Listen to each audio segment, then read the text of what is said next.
Nizamabad north CTC జాన్కంపేటలో నిన్న సాయంత్రం చిరుతపులి వచ్చిన సమాచారం మేరకు ఏసీపీ గారు సిఐ గారు ఇన్ఫర్మేషన్ ఫోన్ ద్వారా తెలపడం ద్వారా ఇవాళ విజిట్ చేయడం జరిగింది.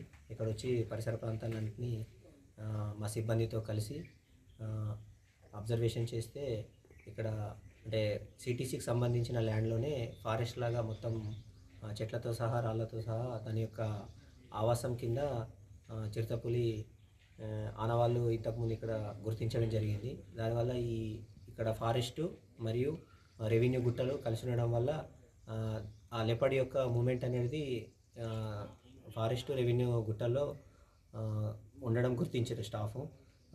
దాంతోపాటు ఇక్కడ ఉన్న సిబ్బందికి ఏంటంటే చెప్పే విషయం ఏంటంటే దాని యొక్క ఏదైనా వైల్డ్ లైఫ్ యొక్క మూమెంట్ అనేది రాత్రిపూటనే ఉంటుంది, డేలో ఏముండదు. కాబట్టి దాని గురించి పెద్దగా భయపడాల్సిన అవసరం లేదు.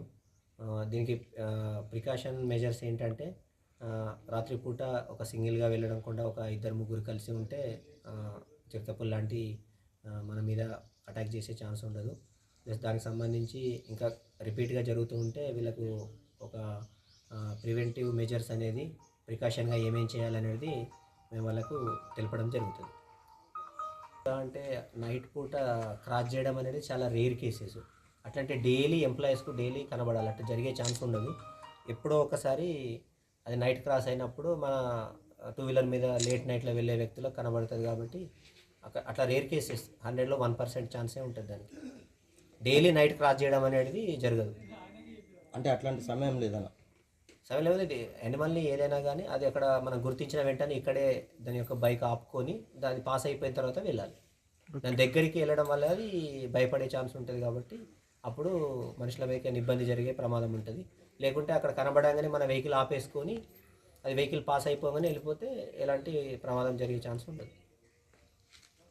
అక్కడి నుంచి 6:30కు వచ్చాను ఆఫీస్కి. వచ్చి మా ఆఫీస్ తాళం తీసి లోపలికి వెళ్ళి మళ్ళీ రిటర్న్ తాళం వేసేటోళ్ళకి మాకు 3 కుక్కలు ఉన్నాయి మా ఆఫీస్లో. ఆ 3 కుక్కలు ఇటు వచ్చి ఉన్నాయని వచ్చి చూసి రప్పన స్పీడ్గా ఉక్తొచ్చేసినాయి. దాన్ని గమనించి నేను కూడా అటు లోపలి రూమ్లోకి వెళ్ళిపోయాను. అందులో ఒక చిన్న పిల్ల కుక్క పిల్ల ఉంటుంది, 2 పెద్ద కుక్కలు స్పీడ్గా వెళ్ళిపోయినాయి. ఒక కుక్క పిల్ల ఆఫీస్ దగ్గర వచ్చేసి నతికింది. దాంట్లో ఒక పిల్లని చూసి వచ్చి ఆ పులి అనేది పట్టుకొని పోయింది. 6:40 ప్రాంతం దాన్ని పట్టుకపోయేటప్పుడు చూశాను.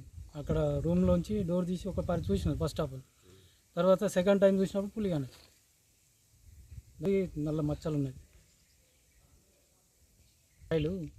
ఇక్కడ సిటీస్లో హెచ్జిగా పనిచేస్తాను. ఇక్కడనే సుమారు 6 నెలల ఇక్కడ డ్యూటీ చేయబట్టి. నేను నిజామాబాద్ నుంచి వచ్చి ఇక్కడ డ్యూటీ నిమిత్తం వచ్చినాం.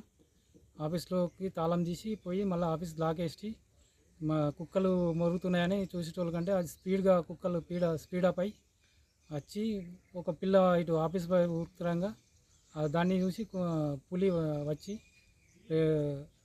దాన్ని నోట్లో కరుచుకొని వెళ్ళిపోయింది. నా మీదకి రాలేదండి. అది నేను లోపల రూమ్లోకి వెళ్ళిపోయాను. రూమ్లోంచి డోర్ తీసి మెల్లగా చూశాను. చూసేటానికి ఫస్ట్ ఆఫ్ ఆల్ కాని రాలేదు. సెకండ్ టైంలో పిల్లని పట్టుకొని పోగా ఇట్లా ఆ హాల్ నుంచి దిగంగా చూశాను. పేరు శివరామ్. ఇక్కడ నేను సిటీసీ ఇన్స్పెక్టర్గా పనిచేస్తున్నాను.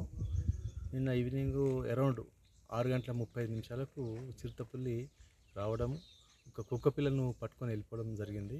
దీనికి ప్రత్యక్షంగా మన ఇక్కడ ఉన్న పనిచేసే సిబ్బంది ఐడెంటిఫై చేసి చూసినారు.